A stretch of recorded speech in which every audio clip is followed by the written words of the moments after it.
There's a ghost in your blood. It's a secret your own DNA been hiding for thousands of years, the echo of a forgotten apocalypse.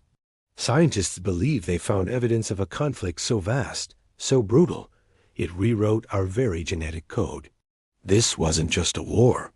It was the first truly global conflict, a wave of violence that swept across continents, leaving nowhere to run and almost nowhere to hide.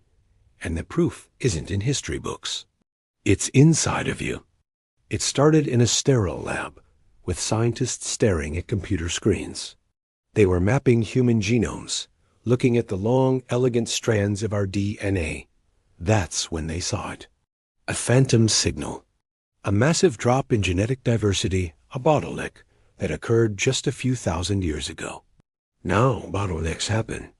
A volcano, an ice age, a plague nature has tried to wipe us out before. But this was different. The researchers drilled down, separating the genetic strands. They looked at mitochondrial DNA, the code passed down from mother to child. It was fine, diverse, unbroken. Then they looked at the Y-chromosome, the one passed only from father to son. And they felt a chill. It was a wasteland. The diversity had collapsed. Something had happened that killed men. A lot of men. It didn't just affect a few tribes. It was a shadow that fell over Africa, Europe, Asia, and the Middle East. The numbers were sickening. The data suggested the effective male population had been reduced by up to 95%. Think about that. For every 20 men, only one survived. Women suddenly outnumbered men 17-1. No war in recorded history comes close. Not the Somme, not Stalingrad.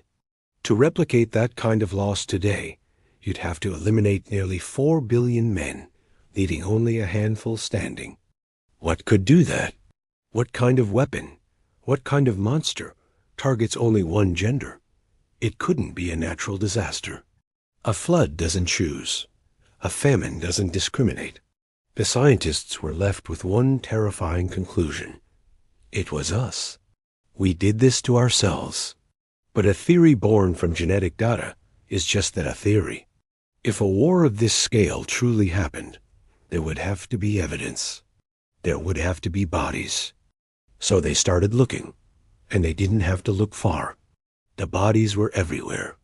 Across Europe alone, archaeologists have unearthed over 250 sites from the late Neolithic period where people met violent, bloody ends. It's a dark stain on the archaeological record. The skeletons from this era are different. They are riddled with unparalleled levels of trauma. One study of early farmers found that over 10% showed weapon injuries. Another dig in Spain revealed 23% had signs of violent attacks, with adolescent and adult males being the primary targets. 97% of the unhealed, lethal wounds were on men. It was common to survive one violent attack, only to be killed in another. But even these grim numbers didn't match the 95% kill rate the DNA was screaming about. Then a forensic expert pointed out the obvious. You're only counting the bones that were marked, he'd say. A spear to the gut doesn't mark the skeleton. A slit throat leaves no trace on bone. For every skeleton with a cracked skull, how many bled out in the dirt? Only about 15% of fatal attacks with sharp weapons ever leave a mark on the bone. Add in infections, starvation after a raid, and disease spreading through weakened populations, and the genetic data starts to look horrifyingly plausible. The violence wasn't random. It was organized. Scientists noticed two new, terrifying phenomena becoming common: pitched battles and indiscriminate massacres. The evidence is carved into the earth itself. In Germany, there is a place called the Talheim death pit, dated to around 5000 BC. In it, archaeologists found the remains of 34 people. They had been hacked to death. Forensic analysis revealed something chilling. None of the skeletons had defensive wounds on their arms. They weren't fighting. They were running. They were cut down from behind as they fled. The killers used adzes, a tool like an axe. They swung with the sharp edge, and they swung with a blunt, heavy back. Every skull but 4 was crushed, sometimes after other deadly wounds had already been inflicted. They were making sure. The dead were men, older women, and children. 16 of them were children. But the young women, those of childbearing age, were missing. This wasn't just killing. It was a raid for resources. And the most valuable resource, it seems, was people. The attackers took the women. This became a recurring theme, a grim calling card of the Neolithic slaughter. The settlement at Talheim had walls, fortifications. They knew someone was coming. It just wasn't enough. Not far away, in Austria, another site tells an even bloodier story, the massacre of Schletz. Here, at least 200 victims were found, dumped carelessly in a ditch. Again, a glaring absence of young women, but this time, young teenagers were missing too. The killers had expanded their list of spoils, and they had added a new layer of cruelty. Many of the bodies were dismembered. Arms and legs were missing. Severed heads were found piled separately. This was more than war. It was terror. It was torture. But even Talheim and Schletz pale in comparison to a place called Herxheim. Herxheim wasn't a town that was attacked. Archaeologists now believe Herxheim was the town of the attackers. It was a processing plant for human beings. Just outside their village, the people of Herxheim dug over 80 pits. They filled them with the remains of more than 1,000 people, maybe as many as 1,500. Men, women, children, infants, elders. Nobody was spared. To grasp the scale, it would be like a modern town digging, a mass grave for 800,000 people just beyond its limits. And every single victim was processed in the same ritualistic way. Their bones were broken. Their skulls were cleaved open, split right down the middle, and scraped clean. So many skulls were found that researchers believe the Herxheim people were a skull cult. They used the heads in rituals, and they ate them. The evidence for cannibalism is overwhelming. Bite marks show a preference for certain parts, like hand bones. Spongy bones, rich in nutrients, were systematically harvested. Tongues were cut out. Long bones were shattered to get at the marrow inside. Some remains showed signs of being cooked, even spit roasted over a fire.